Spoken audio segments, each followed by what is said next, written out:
Welcome to the Best in the Game podcast. I'm your host, Mike Jones, aka Jerzey Miiike, and today is a special day. We are covering March Madness. March Madness, people, for all y'all people out there ready to fill out y'all brackets. Y'all probably started already. Some of the games started already, but we're about to get into the main tournament going on this year so far. We got a little bit of men's, we got a little bit of women's, and I have a special guest, my buddy, good friend of mine. Known him for a very long time.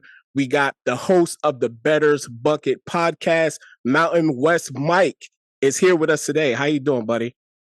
I'm great. Thanks for having me, Mike. I appreciate it. Man, I really appreciate you making the time for this today. Hey, nobody I'd rather talk to in regards to college hoops, college basketball, not Andy Katz, none of those other guys. I call you. I contact you. I appreciate that. That's some high praise. I got some big shoes to fill. All right, so check this out. Let's jump right into it. Some of the tournament games have started already. I think we found out that Virginia got knocked out, so Colorado State is in on the men's side. Unfortunately, I live now in the DMV, so a lot of people are disappointed. It turns out Howard, they got knocked out, but they had an opportunity. They had a chance. They didn't quite make it. What are you making so far of the men's bracket, and how are you seeing things to turn out? A couple things with the first four. I mean, last night, obviously Wagner's Staten Island. So, from your Jersey roots, that's not too far from here. Pretty remarkable story, actually. They only have 7 scholarship players on the team right now. And the fact that they won their conference tournament as I think a 5 seed and got to the NCAA tournament and won their first school history game in the tournament. That's pretty awesome. Big shout out to Donald Copeland, former Seton Hall guy. I'm a Seton Hall fan. I'm a St. Peter's alum, but I'm a Seton Hall fan since I was a kid. So pretty cool to see that. In the second game, Colorado State. I'm a big, obviously, Mountain West guy. Colorado State's a pretty solid team. If you look back at their earlier games this season, they beat Creighton by 21. They beat Colorado, who's playing Boise State tonight, by 5. So it wasn't a big surprise to me. In fact, I actually put money down on Colorado State last night. I felt pretty confident with them. And they handled Virginia. Virginia's not quite the same team they were or they've been historically. But, I think tonight's games, I know the Montana State game right now, they're back and forth. I think they were tied at 67 when I checked before jumping on. And I have Boise State tonight. I took a shot with the points and the money line. Again, Colorado's good, and I think the Pac-12 is a little down this year. But Mountain West has not been historically good in the tournament, so they do have some demons to battle. But I like Boise State. They got a good balanced team. Tyson Degenhart is the best player many people probably have never heard of. He's an inside-outside guy. Leon Rice is an awesome coach, and his son Max Rice is a 3-point shooter. About 90-something% at the line usually. Boise's going to give him a little bit of trouble, I think, but should be a good game. I'm hoping Boise at least covers, if anything. Hey, you got to excuse me real quick. My apologies. I totally forgot. Congratulations again on your St. Peter's Peacocks making it into the tournament. I absolutely can't forget that. It's pretty wild because 2 years ago, one of the players on the team was my former student and actually played. I was one of his coaches when I was working at another school. And, so we talked 2 days before that first Kentucky game. And we're like, wow, like you're going to the tournament. Isn't that crazy? And then they beat Kentucky and we're like, are you kidding me? And then they beat Murray State and then they beat Purdue. And it's just, I can't believe how crazy that was. He couldn't either. And, now he's playing overseas, but pretty remarkable run. If they can do something like that again, then boy, oh boy, that school's going to get a lot more notoriety for sure. For sure. And hey, man, like not for nothing. I think you follow it as well too. Men's basketball, the men's bracket has kind of been on a little bit of a downward trend here the last few years. I mean, I'm going to be honest with you. I could probably count on one hand the number of games that I saw. Of course, I still pay attention to my Michigan Wolverines. We just let Juwan Howard go, which is, kind of sad to see as well, too. But there's a few teams here in the tournament, and I just wanted to kind of get your expertise, get your opinion as to how you think that they would fare out. Let's start with the number one overall seed, UConn. What do you think about them? I mean, I love Danny Hurley, former Seton Hall guy, but Jersey City guy. But I mean, UConn's tough. I mean, they're balanced. They have size. I think they're a little different though when you see if Klingon gets in foul trouble. They have had a couple of games when they lost to Seton Hall and Creighton where they really didn't shoot it well from deep. So if they're not shooting it well from deep and Klingon's in foul trouble, that could be something that could catch up to them. I think their side of the bracket, I'll start in the East region here with them on the top. I mean, I don't see any issues. I mean, I know a lot of people are going to talk up Florida Atlantic because they made that big run. They shouldn't be an 8 seed. I've been down on Florida Atlantic all year, to be quite honest with you. They have some really bad early season losses. They're very limited size-wise. They're a smaller team. They might get by Northwestern. Northwestern did have an injury. Losing Berry kind of hurt them. But Boo Booey's tough. He's a tough guard. They got some size. They can score inside, outside. I actually picked Northwestern to beat FAU. I mean, not that it really means much because in the second round of my bracket, I had UConn beating them anyway. But I think UConn will get all the way to at least the Sweet 16. I don't foresee any trouble on when they get to San Diego State or Auburn. I had San Diego State last year to go to the final, actually to win it all. I bet them in October at 80-1. I was a little short. I mean, they got there though, so that was pretty wild. But I don't know if UConn can be stopped until they get to the Elite Eight. In the bottom half, I mean, Auburn I know was a pick that everybody really likes because they just won the SEC tournament. Again, they're the hot team right now, and a lot of people are going to pick them. But how many times over the years in March Madness have we seen the hot team be done before the first weekend's even over? Right. So I'm kind of going that way, and I know a lot of people are picking against San Diego State in that 12-5 game.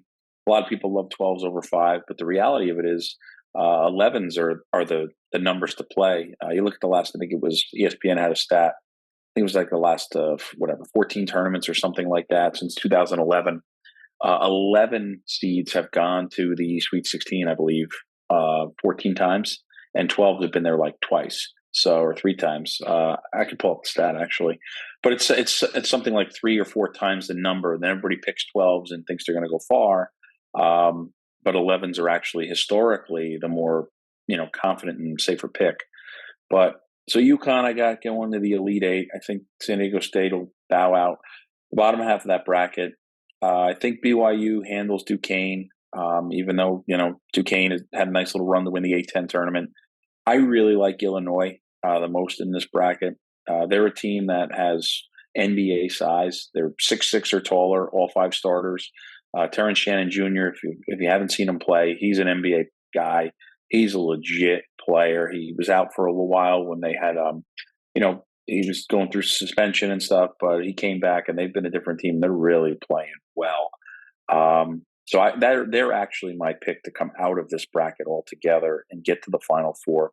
The biggest thing that can hurt Illinois is they're not a great defensive team, but that kind of size and and they have the best player. I think Shannon's the best player in the bracket, better than anybody as far as pure basketball player and can take over a game and wants to take over a game and get to the line. It's Shannon. I mean, there's nobody better really. Iowa State's been an awesome story this year. Obviously, they beat Houston twice, so yeah, that merits respect in itself. I have Drake playing them in the second round, and then Iowa State advancing. Drake's a nice little Missouri Valley Conference team. They beat Indiana State, who a lot of people thought should have maybe gotten as a at-large team into this tournament. But Drake I picked Drake and bet them in the future to win that tournament. So I was happy to see Drake win. So I got, UConn, San Diego State, Illinois, Iowa State, and then UConn, Illinois in the Elite Eight for the East region with Illinois getting to the Final Four. You want to shift to the South? Can we talk about Houston a little bit?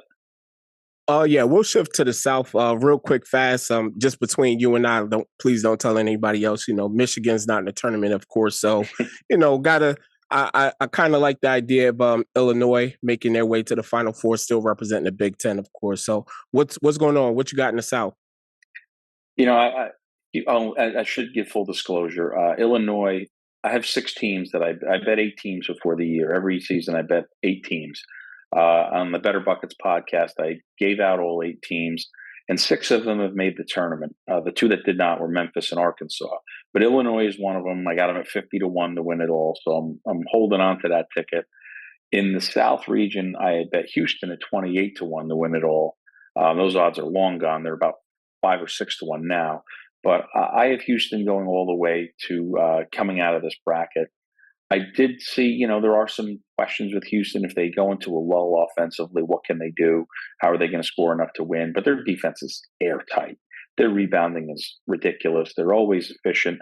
They give second chances because they're relentless on the glass. They graduate guys, and the next guy steps up. Juwan Roberts is the best player on that team on the front court, and Jamal Shed is the heart and soul.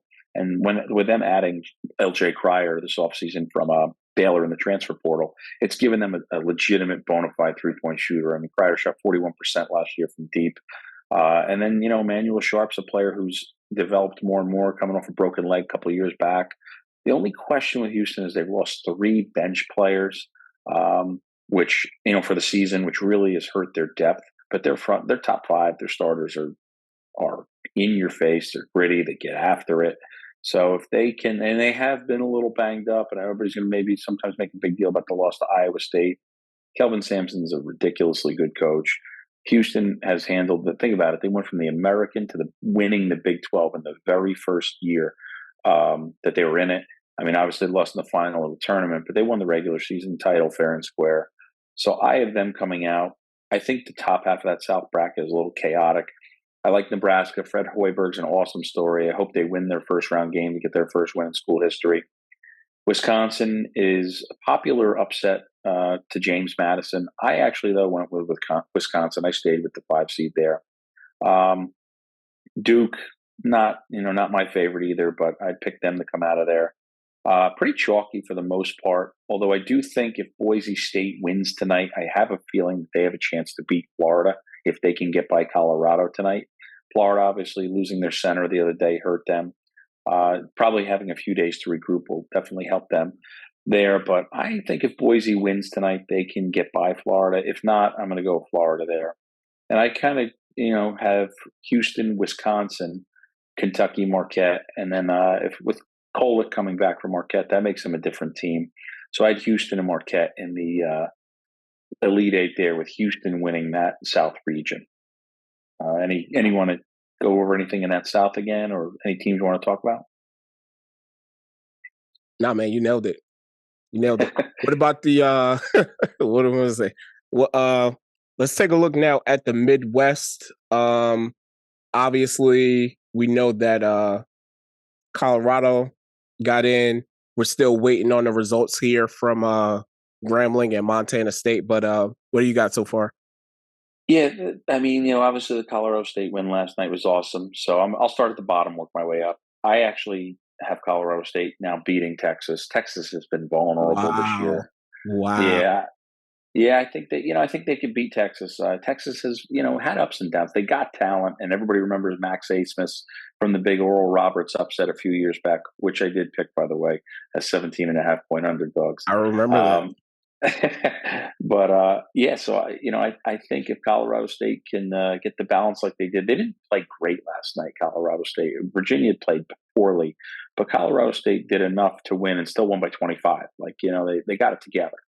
So they are an inside-outside threat. Isaiah Stevens is their best player, best scorer, and he really has been kind of cold the last few games. If he gets hot and they get the balance that they've been getting from the other players, they are going to give Texas all sorts of fits. So I do like Colorado State advancing into the round of 32. I think Tennessee, unfortunately, is going to knock out my alma mater quite quickly. But, hey, if they don't, it'll really open that bracket up for hopefully Colorado State.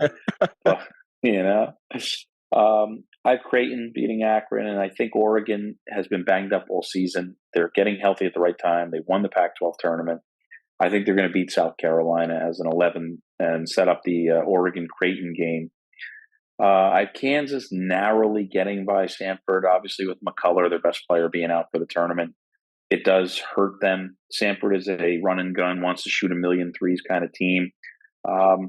But I do think Kansas, if Hunter Dickinson is back and KJ Adams, they're going to try to expose Samford inside, try to pound it that way. And DeJuan Harris is a really good point guard. I mean, he guided them to a national championship 2 years back. So I do think Kansas squeaks by Samford. Maybe if you're playing lines, maybe you take Samford plus the 7.5.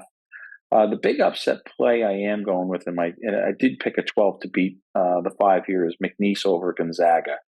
McNeese is a team that didn't play anybody in the out of conference schedule. Nobody really worth noting that, okay. But they dominated their conference. They're coached by Will Wade, who was the former LSU head coach. Remember, LSU had a couple of good runs, a couple of good teams a few years back. Yeah. But, he got let go by LSU, and he wound up at McNeese, and now they won 30 games in his first year. They've got some athletes. Shahada Wells is ridiculous. They are in your face, pressing you. They really don't turn the ball over a ton. I'm sorry, they try to get you to turn the ball over a ton and score in transition. They're getting 15 to 20 transition points. It's going to be tough. I do love Ncaa of Gonzaga. In fact, I bet his over 15.5 in that game. I took a couple of overs in that game player-wise. Javon Garcia, I took over 10.5 for McNeese. Wells, I think over 16.5, and Ike over 15.5. But if Gonzaga, has been up and down, they beat Kentucky, but they lost to St. Mary's twice, who we'll get to later. But I'm picking McNeese to win this game, and I think the winner of this game definitely gets to the Sweet 16. If it's not McNeese, then I definitely think then Gonzaga is going to get themselves past Kansas. But I'm going McNeese. I took a money line. I took the line, the spread, took a couple overs in there. I think they're going to sneak up on Gonzaga and give them a little bit of pressure. So we'll see. And then I have Utah State to beat TCU, setting up Purdue and Utah State. Purdue getting by Utah State. I think it'll be a closer game than people realize, because Utah State has great Osabor, who is a really good player, inside, outside. He's a load. He can get to the basket. He's fun to watch. But Purdue, McNeese, I'll get Purdue, gets by them. And then I actually picking Creighton to beat Tennessee. If the good Creighton shows up. If the bad Creighton shows up, well, then it's going to be over quickly, because Tennessee is a very good defensive team. But Creighton doesn't turn the ball over. That's one of the things about them. They don't turn the ball over. They shoot it well. They really only have 4 players, and there's a lot of depth questions after that. Serviceable guys, but not like, their front 4 strong. Trey Alexander's awesome. So I have Purdue and Creighton in the Elite 8, and I actually have Creighton coming out of the Midwest to get to the Final 4 to match up against Houston. And then that leaves the West, where I think it's the most chaotic bracket of the bunch. You might like this one. I don't know. We'll see. Let's see. Carolina's the top seed. They'll win, obviously, the 116 game. I really think the Mississippi State-Michigan State winner. Mississippi State has a center, Tolu Smith, who's really good. I took his over 12.5 points for the first game tomorrow. They're the first game of the tournament, Mississippi State, Michigan State. Michigan State obviously playing better of late. But I think that the winner of that game could really give Carolina fits. Michigan State is pretty good guard play. They've been getting production inside. Malik Hall's a good player. Obviously, you can go inside, outside. But I think if whoever wins that game is going to give Carolina fits and might even beat them. And depending on the line and such, I might take some action there. In the 5-12 game, I'm going St. Mary's. I have a huge future on St. Mary's from October. I bet them to win it all at 75-1. I bet them to make the Final 4. I love Aiden Mahaney. Marcelonis is great. Mitchell Saxon, Alex Dukas. I mean, they have a good team. They're well coached. St. Mary's is my pick to get by Grand Canyon, even though a lot of people are picking Grand Canyon. They're a pretty good team. Bryce Drew, an old March Madness hero, was the coach of Grand Canyon. But I got St. Mary's. I got Alabama. Alabama kind of limping into the tournament, but Alabama. I love New Mexico. I bet them to win the Mountain West tournament, which they did. They have 3 guards, Jalen House, Eddie House's son, Jamal Mashburn Jr., who both started at higher level Division I's. Mashburn was with Minnesota with Richard Pitino, the coach now, and House was at Arizona State. And Donovan Dent might be the best of the bunch. He's a legitimate scorer, finisher at the rack. I took his over 10.5 points in that first game. He was very sick and didn't even play really in the Mountain West championship game, and they still won over San Diego State. So I have New Mexico beating a really bad, at right now Clemson team, but they do have PJ Hall, who's arguably one of the best players in the ACC. But you saw how well the ACC was last night. Virginia really didn't put up a good showing. So if the bad Clemson shows up, I think New Mexico kind of runs them off the floor with their guard play, and they do have inside presence, Nelly Jr. Joseph, JT Toppin, and they've got a guy Amziel who comes off the bench and can shoot him from deep. So I think New Mexico's a really tough matchup here for Clemson. I think Baylor squeaks by Colgate. I like Nevada. I'm staying with the Mountain West. I like Nevada. They have Keenan Blackshear, about a 6'5" point guard. Jared Lucas can shoot it. He's scoring about 17 a game. So Nevada has some scorers. And, Steve Alford's the coach, was a former UCLA coach. He's been there. He's done that. They're having a really great season. And then Arizona. And then I have Arizona to squeak by Nevada, but it wouldn't surprise me if Nevada beat them because Nevada's got a good matchup. They got good players inside as well. I'm going New Mexico over Baylor. I like New Mexico a lot, actually. I'm going to ride them out. I got St. Mary's over Bama. And then I have St. Mary's. It doesn't matter who wins, Mississippi State, North Carolina, Michigan State. Doesn't matter who comes out of that game. I have St. Mary's beating them. And I actually would not be surprised if St. Mary's matched up against New Mexico in the Elite Eight. I did a couple different brackets with St. Mary's matching up against New Mexico and against Arizona. I have St. Mary's in the Final Four. They play good defense. They shoot free throws well. They're just a really, really solid team. They play at their own pace. They're not an up and down team. They like to slow the pace down. They got enough guys that can handle the ball. Their bigs can all handle the ball. So my Final Four is Illinois, St. Mary's, Houston, and Creighton. And I have Illinois and Houston in the final, with Houston cutting down the nets. So, we'll see what happens. But that's my bracket for the men. Wow, we will see. Hey, real quick, fast, before we get out of here, on the women's side, who we looking at? Who we looking at in the Final Four?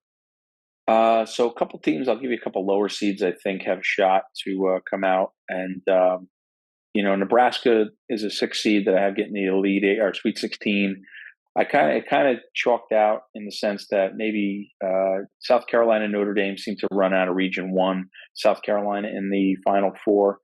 The bottom, Stanford and Utah in Region 4, or Utah being the 5 seed.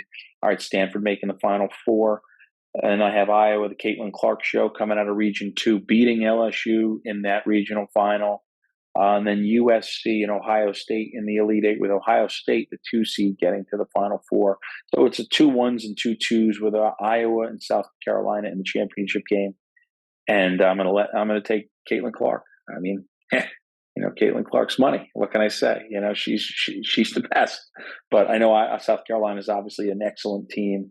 But I'm going to go with Iowa there. And a friend of mine, she's a very good women's basketball expert, so I would be remiss if I didn't give her credit for some of the picks here, but some of the thoughts that she shared with me. But I've been following the women as best I can, obviously following the men all season while coaching my own team. But I got Iowa, so we'll see. Man, Iowa, and it appears they have the toughest road out of anybody here on this bracket. I mean, that that region's loaded. Yeah. That region is really, really loaded. Okay. All right, man. Well, hey, there you have it, folks. Bracketology according to Mountain West Mike. Want to appreciate you so much, brother, for coming on here and sharing your knowledge with us. And I guess I'll be watching the games with you, yeah? Yeah. And I say Boise State tipping off in a few. Let's get Boise State home. Go Bronx. Hey, can I give you a real quick minute to go ahead and plug your podcast? Sure. Why not? Podcast has been a little slow, obviously, with my own personal life schedule and things like that. But Better Buckets is the name of the podcast. Debuted it. If you want to go back and kind of see some of the previews, obviously we're getting started with the NCAA tournament in full swing tomorrow. You want to see some early season thoughts that I had in November, see what you think, go ahead, check it out. I did give some prop bets in the second episode, and then kind of life came and things happened. So I hope to get a little more consistent next year.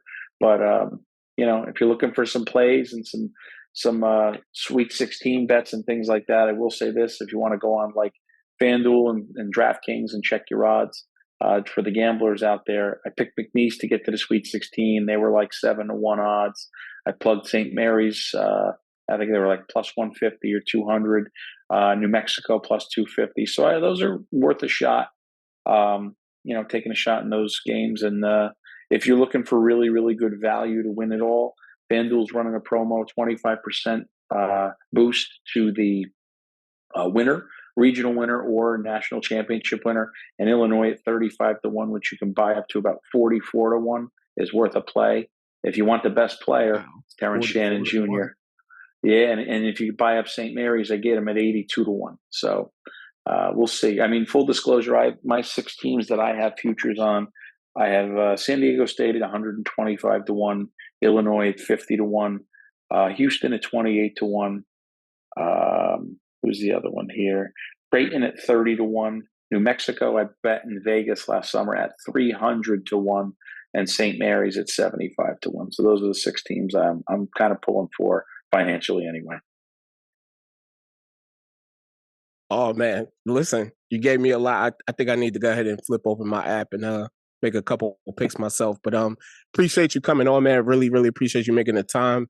Hey, we'll be sure to check back with you as we get a little bit closer towards the Final Four end of the tournament. Is that cool?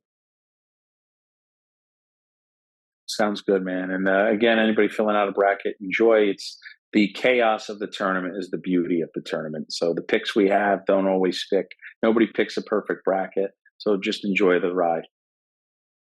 Yes, sir. Well, enjoy March Madness, everybody. We'll be sure to check back in and be sure to subscribe to Best in the Game podcast on YouTube, all other major platforms. All right. We'll talk to y'all later. Thanks for having me.